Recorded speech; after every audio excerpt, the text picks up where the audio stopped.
11 positions, 11 empty footprints on a wet pitch. The most expensive team in football history once stood in those exact spots. They had won everything individually. Combined transfer fees of over $1 billion. Ballon d'Or winners across every single line. And they lost. Again and again and again.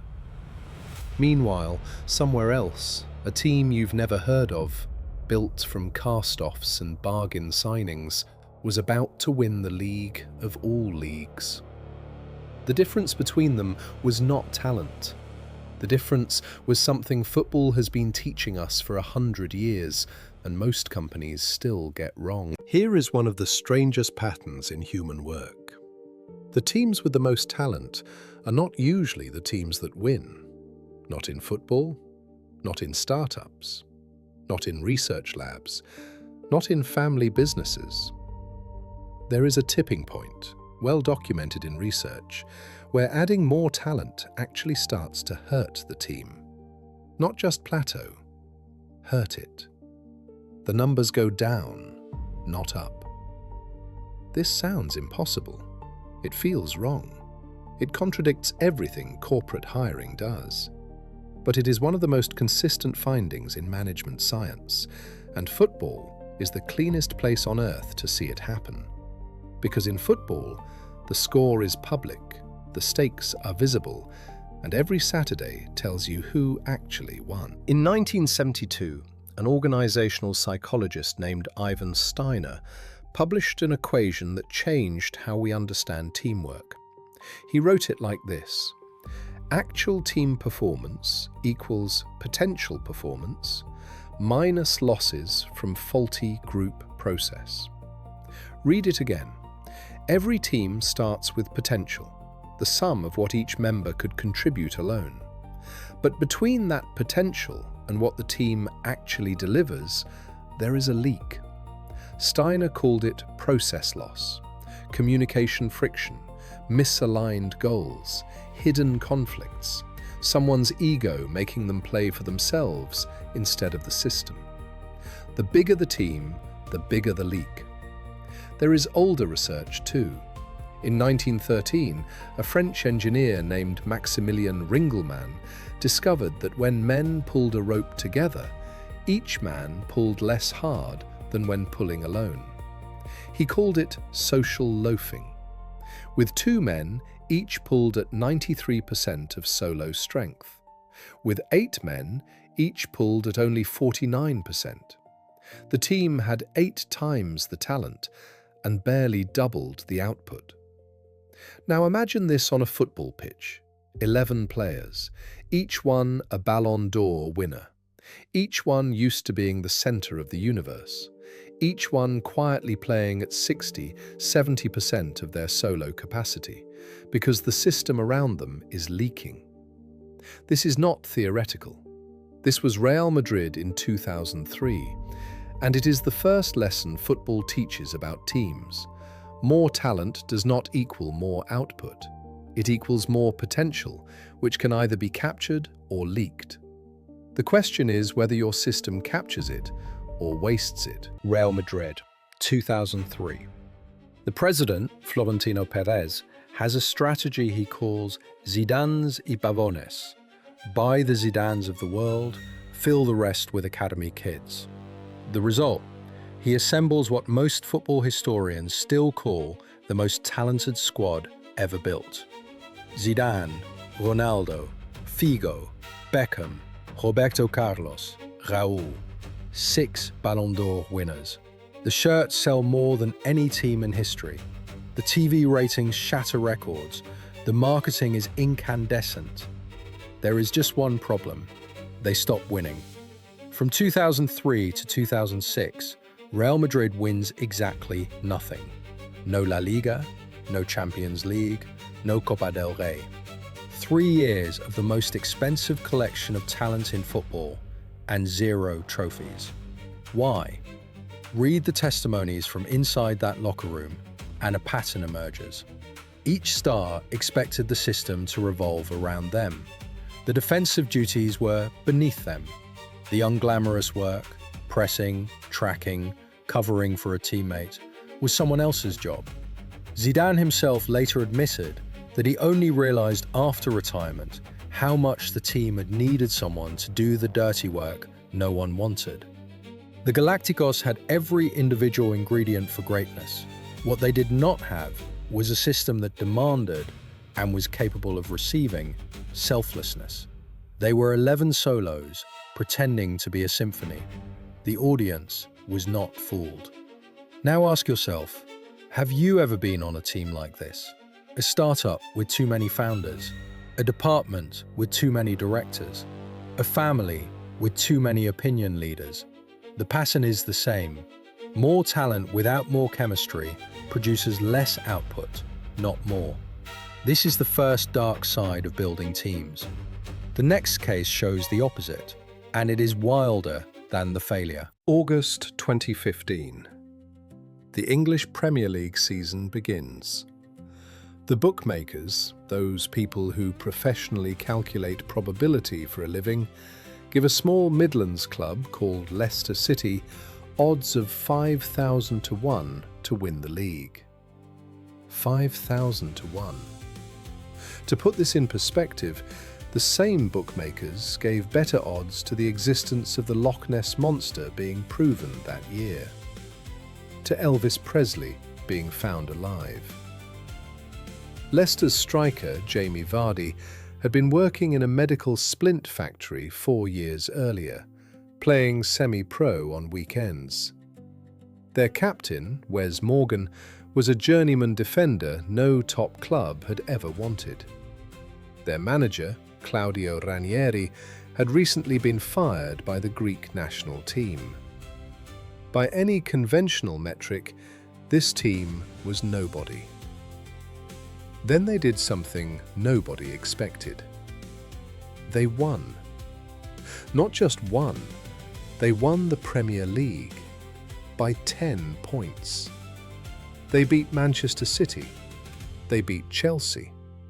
They beat Arsenal.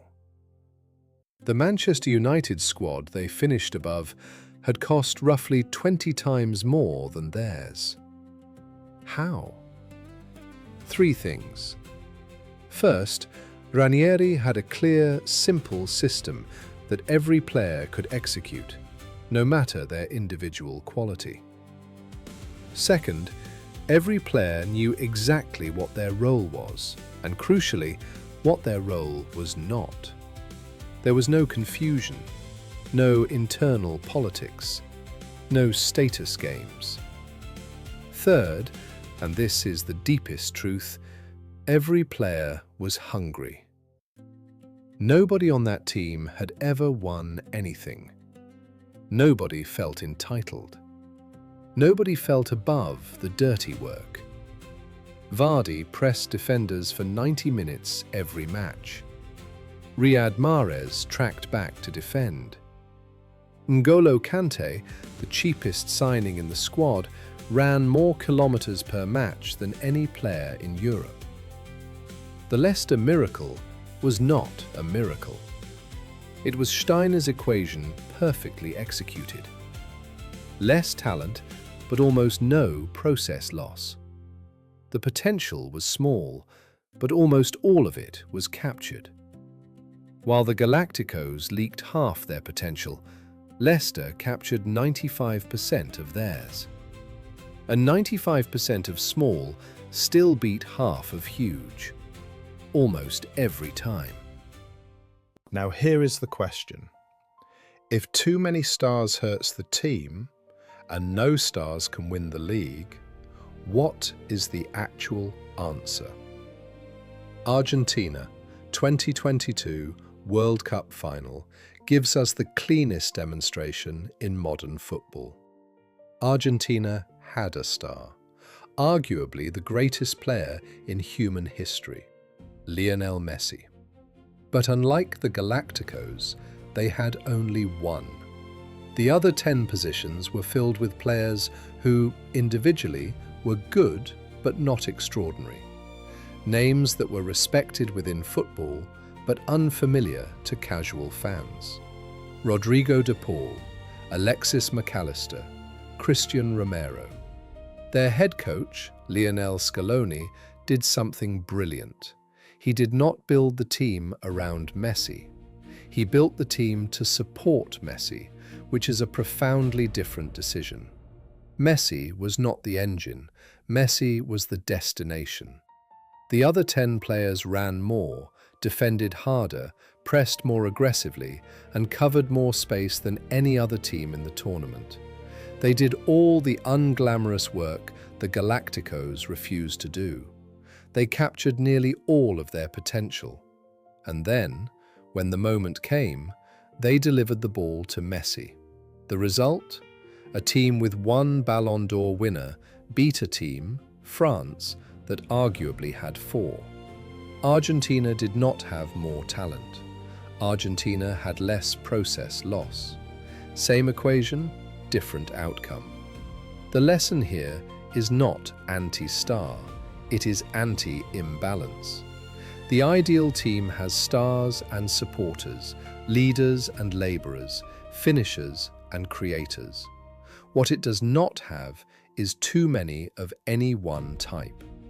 The Galacticos failed because they had too many finishers and not enough labourers. Leicester succeeded because they had labourers and just enough finishers. Argentina won because the ratio was right. So the question for your team, at work, in your project, in your life, is not, do we have stars? The question is, do we have the ratio right? So based on 100 years of research and 3 of the most studied teams in football history, here are the 3 principles you can apply this week to whatever team you are part of. Principle 1. Define roles before recruiting talent. The Galacticos failed because Real Madrid signed talent first and figured out roles second. Leicester succeeded because Ranieri defined the system, then chose players who fit it. Before your next hire, your next project, your next family decision, write down the role first. What does this position need to do? What does it explicitly not need to do? Then find the person who fits, even if that person looks less impressive on paper. Principle 2. Protect your labourers as fiercely as your stars. Most teams give all their attention to their high performers and ignore the people who do the unglamorous work. This is exactly backwards. Your labourers are what makes your stars look like stars. Without N'Golo Kante running 10 kilometers a match, Mahrez does not have time to be creative. Without De Paul covering for Messi defensively, Messi does not have energy to score in the final. In your team, identify the labourers, the project manager who does the cleanup nobody sees, the team member who handles the difficult clients, the colleague who organises the logistics, and protect them, recognise them, reward them disproportionately. Without them, your stars cannot shine. Principle 3. Hire for hunger, not just resume. The deepest truth from the Leicester miracle is this: a hungry good player will outperform a complacent great player every time. When evaluating someone for your team, ask yourself, do they still want to learn? Do they still want to prove something? Or do they think they have arrived? The complacent great player is one of the most dangerous hires you can make. The hungry good player is one of the most underrated. Hunger compounds. Talent without hunger plateaus. 3 principles. Define roles before recruiting talent. Protect your labourers as fiercely as your stars. Hire for hunger, not just resume. The Galacticos showed us what too much talent looks like. Leicester showed us what enough hunger can do. Argentina showed us what balance produces. None of these teams were built by accident. They were the result of thousands of small, deliberate decisions about who gets to do what and what gets demanded of everyone. Your team is the same. Whether it is your startup, your department, your project, or your family, you are choosing right now, with every hire and every decision, which kind of team you are building. The score gets revealed eventually. Subscribe to Pitch and Purpose. New video every week. And next week we go deep on what football teaches us about pressure. See you on the pitch.